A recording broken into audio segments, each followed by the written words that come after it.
Prvo je izmeštena kompletna infrastruktura, što je bila obaveza grada Novog Sada. Posle toga je rađena zaštita temeljne jame, rađene su 33 metra duboke dijafragme oko cele garaže, da bi se sprečio prodor vode.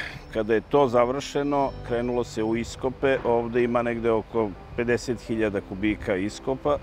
Znači, on se radi sukcesivno sa razupiranjem ovim, vidjet ćete ovde, čeličnim cevima, kojih ima negde oko 220 tona, da bi se sprečilo pomeranje okolnih objekata.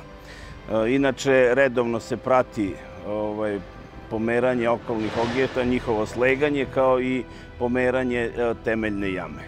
Trenutno smo negde sa iskopom na 70% izvršenih radova.